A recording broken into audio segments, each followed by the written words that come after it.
এক অভিমান, অভিমান করেছেন মানে সংসার ধ্বংস হয়ে গেছে। তো প্রতিবাদ করবেন না, করলেন মানে সংসার ধ্বংস হয়ে গেছে। আব্দুল রাজ্জাক সাহেব, অভিমান মানে কি?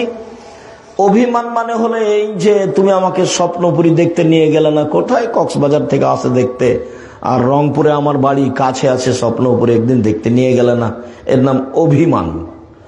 একটা ভালো কাপড় দিলে না, যখনই একটু দেরি হবে তখন শয়তান বলবে, সারা দিন ওই মহিলার পিছে লেগে থাকবে শয়তান, দেখলে তোর স্বামী কথা মানে না, এর আগেও বলেছিল দেয়নি, দেখলে কিছু তোমার স্বামী তোমাকে দেয় না, কোনোদিনই দেন।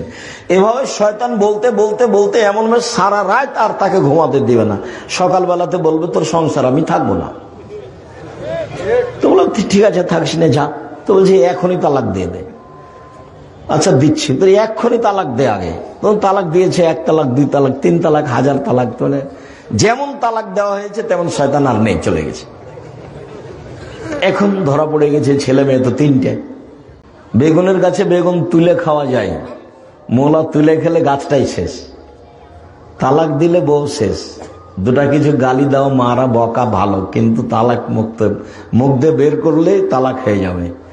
ইচ্ছায় বললেও হবে, অনিচ্ছা বললেও হবে, জিদ করে বললেও হবে, তৎ করে বললেও হবে, হাসি মজাক করে বললেও হবে, তালাক তালাকি। আল্লাহ রাসূল বলছেন জিদ্দুন না জিদ্দুন সালাম হাজলাহুন না জিদ্দুন। 3টা জিনিসের চূড়ান্ত চূড়ান্ত, তৎ ও চূড়ান্ত, মজাক ও চূড়ান্ত।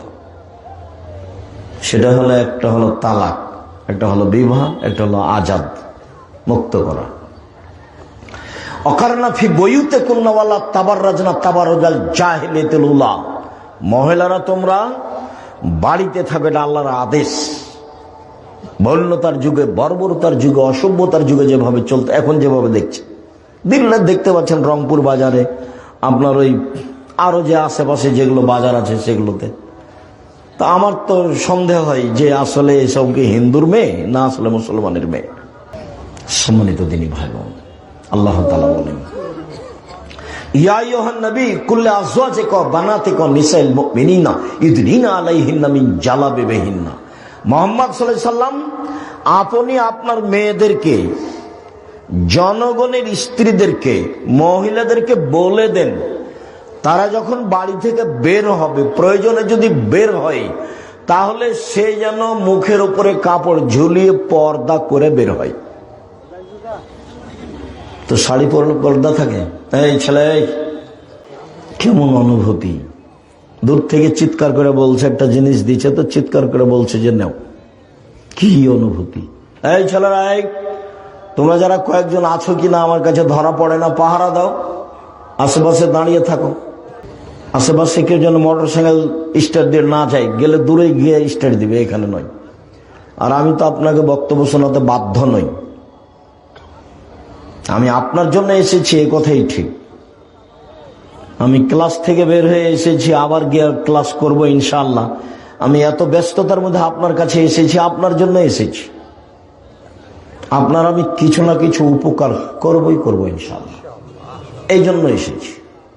এখন আপনি যদি নিজেকে গরু ছাগল মনে করেন তাহলে তো আমি বুঝাতে পারবো না, পশু প্রাণী মনে করেন তাহলে তো বুঝাতে পারবো না। আল্লাহ কোরআন মাজিদকে দিলেন পাহাড়ের উপরে, তো পাহাড় বলছে বহন করতে পারবো না এই আমানত। আসমান জমিনকে দিলেন না, পারবো না।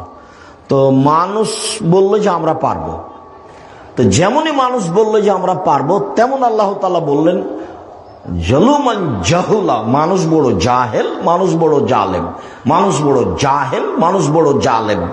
অবাক কথা, কোরআন মাজিদের জিম্মেদারি আমরা নিলাম, সেজন্য আমরা জাহেল হয়ে গেলাম, জালেম হয়ে গেলাম। এটা বুঝতে ভুল হয়েছে। জালেম মানে কে? বুঝেও মানে না যে সে হলো জালেম। বুঝেছে যে এটা আমাকে করা লাগবে, ও জানে যে বিড়ি, তামাক, জর্দা, সিগারেট গুলো হারাম, খাদ্য হারাম, এগুলো খেয়ে ইবাদত কবুল হবে না। বিড়ি, তামাক, জর্দা, সিগারেট গুলো এগুলো হারাম খাদ্য, এগুলো নেশাদার দ্রব্য, এ দিয়ে ইবাদত কবুল হবে না। তারপর নিয়মিত জর্দা খাই, গুল খাই, তে হলো জালেম। মানে জেনেও মানে না যে সে হলো জালেম। চেষ্টা করলে বুঝতে পারবে, কিন্তু চেষ্টা করে না, সে হলো জাহেল। আমি এই টেবিলটার সামনে 1 ঘন্টা বক্তব্য দিয়ে বলছি টেবিল বড় জাহেল, আমার কথাই বুঝে না, এটা হবে? মাইকের সামনে 1 ঘন্টা বক্তব্য দিয়ে বলছি, মাইক বড় জাহেল, আমার কথাই বুঝে না, তো এই কথাটা মানালো না? তো মানুষ চেষ্টা করলে বুঝতে পারবে, কিন্তু চেষ্টা করে না, তখন মানুষ হলো জাহেল। আর জানে বুঝে মানে না, তখন হলো জালেম। জানে বুঝে মানে না, তখন হলো জালেম। সম্মানিত দিনী ভাই বোন, বলছিলাম আল্লাহ তাআলার আদেশ, মহিলারা যখন বাড়ি থেকে বের হবে তখন পর্দা করে বের হবে, এটা আল্লাহর আদেশ। আল্লাহ তাআলা বলছেন, ওয়াইদা সাআলতুমুহুন্না মাতান ফাসআলুহুন্না মিন ওয়ারাই হিজাব। পৃথিবীর মানুষ, তোমরা যদি মহিলাদের কাছে কিছু চাও তো অন্তরাল থেকে চাও, আট থেকে। তো খোলা মাঠে আপনার স্ত্রী আছে, সেখানে অন্তরাল কি? আবার আপনার স্ত্রী, আপনিও দেখতে পান যে আপনার জামাই আপনার যুবতী মেয়েকে কোলে করে নিয়ে বসে আছে, এটা আপনিও দেখতে পান।